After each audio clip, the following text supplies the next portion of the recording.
Hey guys, and welcome back to another episode of Draw with T. Today we are doing more gestures, and that basically means it's going to be another 100% speed episode, and you're going to be watching me draw these things as I would have drawn them when I drew them, which actually sounds really weird when I say it like that, but hopefully you guys understand what I mean.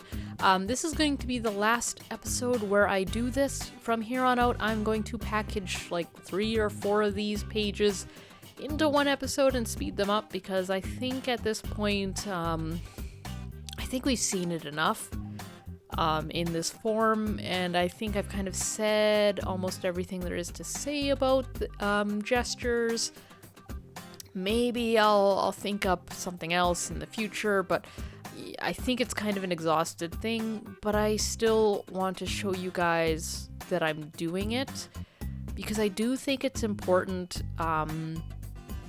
Even though I'm hardly any grand or great or notable artist by any stretch. I'm basically a nobody, but I do think it's important to show other artists that, other artists that are just getting into this versus, me who's been in it probably way too long now, that this is something you don't just do once and then you're done. This is something you do every single time. Like, if you're opening up your sketchbook to draw something, first you do this, or some warm-up or something, and I feel like academically you hear that and you're like, yeah, sure, I'll draw gestures before everything every day, but I don't think it sinks in until you actually see somebody on YouTube fill up hundreds, and I mean hundreds of pages of gestures.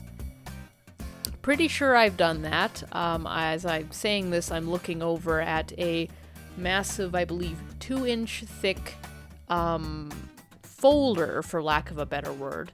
It's more of like a case, and inside this case is literally probably a ream of I believe it's called a ream. Imagine you go to an office store and you buy a 500-page pack of printer paper. You know what I'm talking about. A big old 2-inch thick stack of paper. It's about 500 pages in there. Now imagine filling every single one of those pages with gestures and then stuffing that into like a plastic case that holds pages. I've got one of those, and that's just the loose leaf stuff. I'm sure I've got a bunch of gestures drawn on a bunch of other junk. I'm maybe in some binders here. Definitely in my shelves and shelves of sketchbooks. I most certainly have many, many pages of gestures. Although me saying that I filled 500 pages still doesn't mean anything like seeing it happen. And I don't care if nobody wants to see them in their individual form.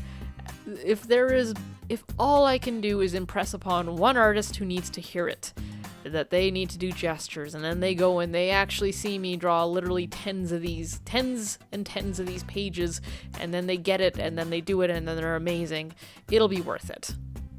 Not to mention that, there are days where I don't draw as much as I would like to, or, should, and it does make an episode at the end of the day, so I will continue to post it for those 2 reasons. Also, I am kind of doing this YouTube thing at this point, mostly for future me and, I don't know, people 10, 20, 30, 40, 50, 100 years from now. At this point, I've kind of given up on the possibility that people nowadays are going to see this and care at all. I think these videos are mainly just to serve as some kind of mark that I existed and I did art, and this is where I was at when I was at this age, when, this stuff in the world is happening. It's kind of all it is. Although in saying that that's all it is, I think that's an important thing. I mean, kind of, we get to be the first group of people that can just kind of record all this stuff. Before us. I mean, I don't know what my ancestors were doing back in the 1800s. Do you? I don't have any film proof of that. going forward, there's the chance that somebody 500 years down the line related to me could watch this.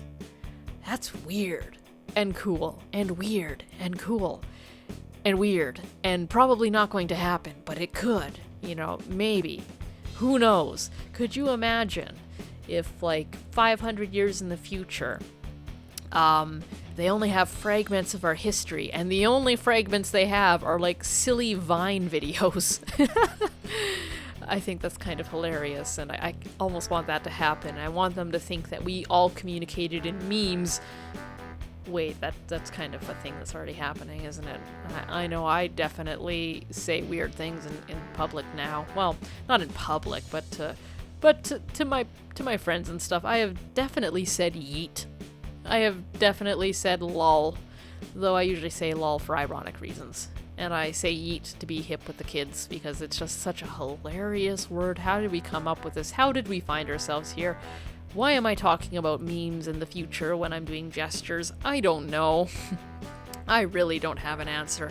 I just have really nothing left to say about doing these gesture drawings. I mean, I think I've said it all, and I'm sorry if this is the first episode you're seeing. I have no understanding of why you've stuck around this long. Usually you guys tune out in the first minute or two, which is fair. Can't blame you there. If this is your first episode, go watch some of my other gesture videos, because I'll explain it a little better there, I think. Anyways, now I'm starting to have doubts, and I'm now wondering if I haven't ever explained gestures. Wouldn't that be something? But no, in all seriousness, I'm pretty sure I did explain it in the first and possibly the second video. I think I talk about the concepts a lot more. I may in the future actually do some proper videos meant to teach others. To be honest, it's a lot of work, and I right now kind of don't have the interest for it. Right now, at this very moment, I kind of look at myself and I think, who am I to try and teach people this? Especially on YouTube, when I go to YouTube to learn these things. So the material is out there. What would be the point in me regurgitating what has already been said by others and said better? That's material that I go and reference. If I had something unique to say that somebody else hadn't said already, I would probably consider making a video. But for the time being, it's a lot of effort, and there's not a whole lot I feel like I could add to the conversation of art. Now, armor, on the other hand, you will probably see me do videos on armor before I do videos on art. And if I do videos on art, it's probably going to be on armor, because I haven't seen anybody actually do a comprehensive course. I mean, I've seen people say, I'm going to teach you how to draw armor, and then they sit down and they draw a single armored person from a single angle, and they don't even tell you, they don't even point to anything and say, this is a pauldron, this is the cuirass, this is a greave. None of that. Even if somebody did that, that would be 10 times more informational than anything else on there. And even that is not enough for an artist who wants to draw armor. Take it from me, I had to do all of the studying the hard way myself. And I really wish when I started that there had been just 1, 2, or even a video series done by somebody that just went through all the pieces and kind of talked about even how the stuff went on. How do you get in and out of armor? What are the pieces called? How do they look when they're separated? Because it's really hard to tell when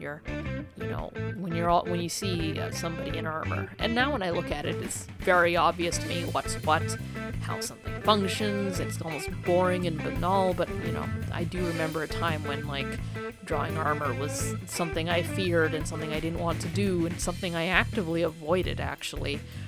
Up until I accidentally made a story where the knight was a main character, and then I had to get reference for that, and then lo and behold, I find myself wearing armor. Which, you might see some more videos of me wearing armor here on YouTube, because I think I'm going to start compiling my TikTok videos and uploading them onto YouTube just to kind of keep them safe, keep them on other mediums. I don't know if anybody's going to watch them on here, but maybe some TikTok fans will. By the way, if you're from TikTok, hi!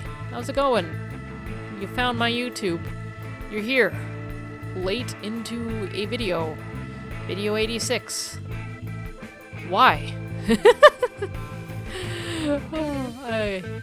I'm sorry, guys. This has been a very, very ADHD episode. I am recording this very late at night. It is 12:30 in the morning.